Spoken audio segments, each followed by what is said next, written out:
सुप्रभात बच्चों। व्याकरण में हम पहले पाठ का रिवीजन कर लेते हैं। पहला पाठ दोहरा लेते हैं। पहले पाठ का नाम है भाषा एवं व्याकरण, लैंग्वेज एंड ग्रामर, है ना। तो भाषा किसे कहते हैं, यह सब तो आप पिछली कक्षाओं से पढ़ते चले आ रहे हैं। तो फिर से दोहरा लेते हैं कि भाषा हमारी अभिव्यक्ति का माध्यम है। अगर हम किसी से कुछ कहना चाहते हैं, अपनी बातों को अपने मन के विचारों को रखना चाहते हैं, अपने भावों को दिखाना चाहते हैं, तो हम भाषा के माध्यम से दिखाते हैं, चाहे वह मौखिक भाषा हो, लिखित भाषा हो या सांकेतिक भाषा हो। तो मौखिक भाषा में क्या होता है कि बोलकर अपने विचारों को प्रकट किया जाता है। लिखित भाषा में लिखकर, जैसे पत्र पत्रिकाएं, किताबें हो गए, ठीक है। और मौखिक में भाषण हो गया, है ना, नाटक हो गया, ये सब उसी प्रकार से है बच्चों। भाषा तो जान गए। सांकेतिक भाषा जैसे क्या कहते हैं, रेलवे गार्ड द्वारा जब हरी झंडी दिखाई जाती है ना, लाल हरी झंडी दिखाई जाती है, तो वह क्या हो गया, सांकेतिक भाषा हो गया। या हम किसी संकेत के माध्यम से कुछ प्रकट करना चाहते हैं, ऐसा इशारा से कहते, तो वह सांकेतिक भाषा का ही उदाहरण है।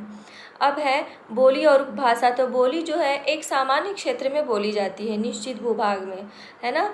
तो वह क्या है, बोली है। हमारे भारत देश में कई बोलियाँ बोली जाती हैं, है ना, जो एक निश्चित क्षेत्र में बोली जाती है बच्चों। जैसे मगही हो गया, भोजपुरी हो गई, भोजपुरी भाषा हो गई, और हरियाणवी, और मान लीजिए मैथिली, है ना। तो ये सब भाषाएं क्या है, मैथिली नहीं, मैथिली तो भाषा में आ गया है। अवधी, हरियाणवी, मगही, मगधी, छत्तीसगढ़ी, बुंदेलखंडी, ये सब बोलियां हैं। यह एक निश्चित क्षेत्र में बोली जाती हैं। और उपभाषा है जब किसी भी प्रांत के छोटे से क्षेत्र से विस्तृत होकर जब एक निश्चित बड़े भूभाग में बोले जाने वाली जो भाषा होती है, वह क्या कहलाती है, उपभाषा कहलाती है। ठीक, समझ में आया ना। यह बड़े भूभाग में बोली जाती है, बड़े प्रांत में बोली जाती है, यह क्या कहलाती है, उपबोली या उपभाषा। उपबोली नहीं, उपभाषा। ये 5 प्रकार के होते हैं, पश्चिमी हिंदी, पूर्वी हिंदी, पहाड़ी हिंदी, ठीक है। और अब देखिए, राजभाषा हिंदी और भारतीय राजभाषा है। तो राजभाषा क्या है, हमारे संविधान के अनुच्छेद 343वें के अनुसार हम जो हिंदी है हमारी राजभाषा है, राष्ट्रीय भाषा नहीं, राजभाषा है। ठीक, राष्ट्रीय भाषा वह होती है जो पूरे राष्ट्र में बोली जाती है, ठीक ना। लेकिन देखिए, तमिलनाडु हो गया, केरल हो गया, तो इन जगहों पे उनका जो प्रथम लैंग्वेज है, प्रथम भाषा है, तो तमिल है, कन्नड़ है, इस तरह से है। तो हिंदी हमारी राष्ट्रभाषा नहीं, राजकीय भाषा है, ठीक ना। अब देखिए, मानक भाषा। मानक भाषा का अर्थ है शुद्ध खड़ी बोली, जो विद्वानों द्वारा भी शुद्ध मानी गई हो, आधिकारिक तौर पर भी जो भाषा शुद्ध मानी गई हो, है ना, वह क्या कहलाती है, मानक भाषा। लिपि क्या है, लिखने की एक पद्धति है, उसे हम लिपि कहते हैं। हमारी हिंदी भाषा कौन सी लिपि में लिखी जाती है, देवनागरी लिपि में लिखी जाती है। क्योंकि मनुष्य पहले चित्रों के माध्यम से शिलाओं पे अंकित करता था ना, लिखता था।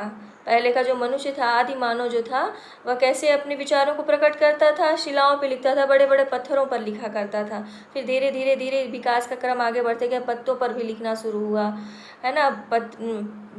कहते थे, जैसे आप देखे होंगे पुराने जो धार्मिक टीवी सीरियल दिखाते हैं ना, तो उसमें कैसे भोजपत्र होता, उस पे लिखते थे। तो उसके बाद फिर धीरे धीरे धीरे धीरे विकास होते होते जब चीन में कागज़ का आविष्कार हुआ, तब फिर कागज़ पे लिखाई पढ़ाई भी होने लगी। तो इस तरह से भाषा का माध्यम और लिपि का माध्यम इस तरह से विकास होते गया। और बाकी व्याकरण जो है, व्याकरण हमें शुद्ध बोलना, लिखना, पढ़ना, उच्चारण करना हमें व्याकरण सिखाता है। यही एक ऐसा शास्त्र है जो हमें शुद्ध बोलना सिखाता है, लिखना, पढ़ना इत्यादि, ठीक ना। और व्याकरण के कुल कितने भाग हैं बच्चों, व्याकरण के कुल 4 भाग हैं, वर्ण विचार, शब्द विचार, रूप विचार, वाक्य विचार, है ना। तो इसको फिर हम कल की कक्षा में पढ़ लेंगे, ठीक ना।